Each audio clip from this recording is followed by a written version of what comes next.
30th, 1945. Just after midnight, somewhere in the vast darkness of the Pacific Ocean, a powerful American warship is moving through calm waters. The crew of nearly 1,200 sailors has no idea that within minutes, most of them will be fighting for their lives.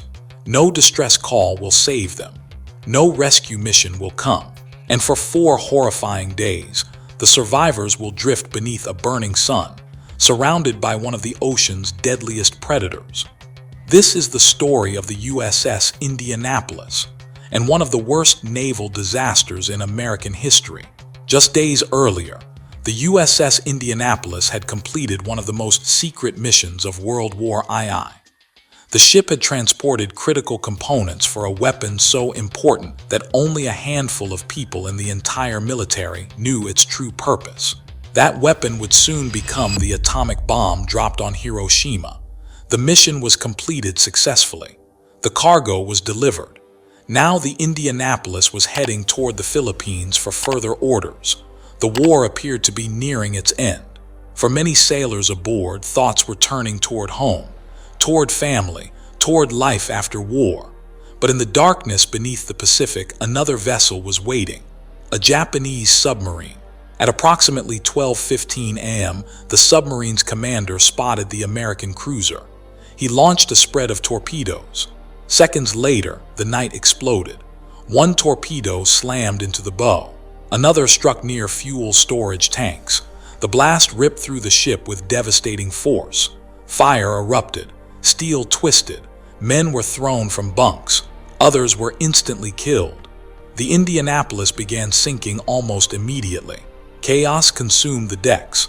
Alarms screamed through the darkness. Sailors rushed toward lifeboats that would never be launched. Many didn't even have time to fully understand what was happening. The damage was catastrophic. Within roughly 12 minutes, one of the U.S. Navy's most famous warships disappeared beneath the Pacific Ocean. Hundreds went down with her, but hundreds more survived the sinking. They surfaced in the darkness, scattered across miles of open ocean. At first, survival seemed possible. Many wore life jackets. Some gathered into groups. Others floated alone.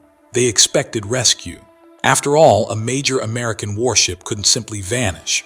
Someone would notice. Someone would come. But nobody came. Unknown to the survivors, a series of failures had already begun. The ship's arrival at its destination was not properly tracked. Reports that it was overdue were overlooked. No immediate search operation was launched. As dawn arrived, the reality of their situation became terrifyingly clear. There was no land, no ships, no aircraft, only endless ocean stretching to every horizon, and beneath them movement. At first, a few sailors noticed shadows, dark shapes slipping through the water, sharks. The Pacific Ocean was home to large populations of oceanic white-tip sharks, predators known to investigate anything struggling at the surface. The sinking itself had created a perfect attraction. Explosions, debris, blood, hundreds of exhausted men floating helplessly in the water. The sharks began to gather. The first attacks were isolated, a scream in the distance, a sudden splash, then silence. Many survivors convinced themselves it was something else, anything else. But as the hours passed, denial became impossible. The sharks were there, and they were hunting. The men attempted to stay together.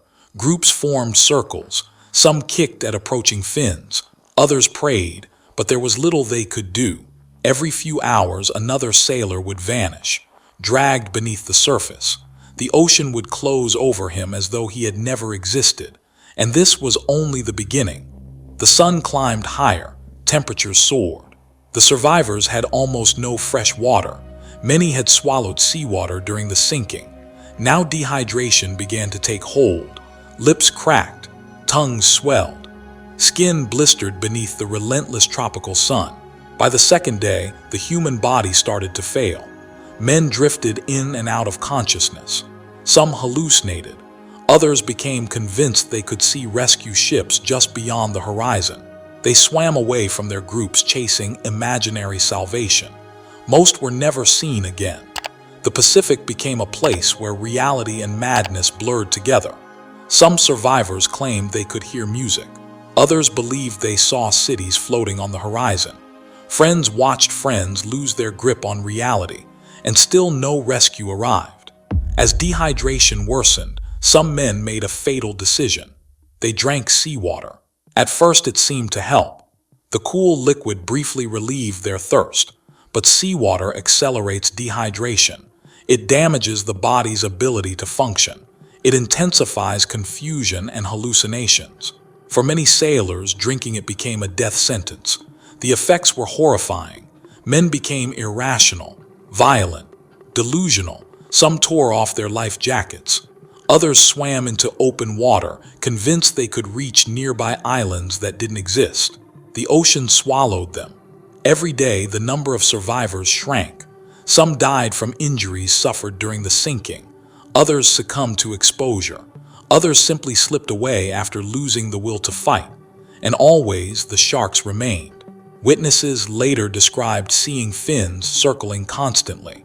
Sometimes attacks occurred near the edges of survivor groups. Other times, sharks moved directly through clusters of men. The psychological terror was almost as deadly as the attacks themselves. Every splash became a threat. Every movement beneath the water triggered panic. No one knew who would be next. The nights were perhaps the worst. Darkness concealed the sharks. It concealed everything. The survivors floated beneath endless stars, listening, waiting, hearing cries for help fade into the distance, hearing voices grow weaker, knowing morning would reveal even fewer faces. By the third day, hope was disappearing. Many believed rescue would never come. Some accepted death. Others fought desperately to stay alive for one more hour, one more sunrise, one more chance. Yet despite unimaginable suffering, extraordinary acts of courage emerged. Sailors shared what little strength they had. They encouraged one another. They supported injured men who could no longer float properly. Some remained with dying friends until the very end.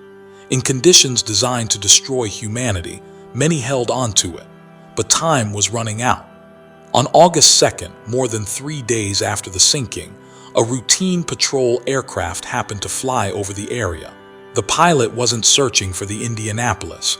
The discovery was almost accidental. As the plane crossed the ocean, something unusual caught the crew's attention. Oil slicks, debris, then people. Hundreds of tiny figures scattered across the water. The crew could hardly believe what they were seeing. An emergency message was transmitted immediately. At last, rescue was coming. But even then, help could not arrive instantly. Hours passed before ships reached the scene. One of the first aircraft to arrive made a remarkable decision. Its pilot ignored standing orders and landed directly on the rough ocean surface. He taxied among the survivors, pulling as many men aboard as possible. When the aircraft filled beyond capacity, survivors were tied to the wings. Anything to keep them out of the water. Eventually, rescue ships arrived and began recovering the remaining sailors. What they found was almost beyond comprehension. Of approximately 1,195 men aboard the USS Indianapolis, around 900 had entered the water after the sinking. Only 316 survived. More than 500 men died while awaiting rescue. The exact causes varied: exposure, dehydration, injuries, drowning, and shark attacks. For the survivors, the nightmare did not end when they reached safety. Many carried physical injuries for the rest of their lives. Others carried memories that never faded. The screams, the thirst, the endless horizon, the feeling of something moving beneath them in the dark. For decades, the sinking remained controversial. Questions were raised about naval procedures, communication failures, and decisions made before the attack. The ship's captain, Charles McVeigh, became a target of blame despite evidence that many factors contributing to the disaster were beyond his control. Years later, efforts by survivors and historians helped restore his reputation, but no investigation could change what happened in those 4 days.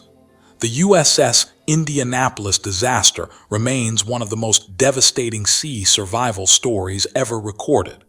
Not because of a single explosion, not because of a single mistake, but because hundreds of men were forced into a battle against nature itself. A battle fought under a merciless sun, in an endless ocean, with no certainty that anyone was coming. Today, the story endures as a reminder of both human vulnerability and human resilience. Because when the Indianapolis vanished beneath the Pacific, the warship disappeared.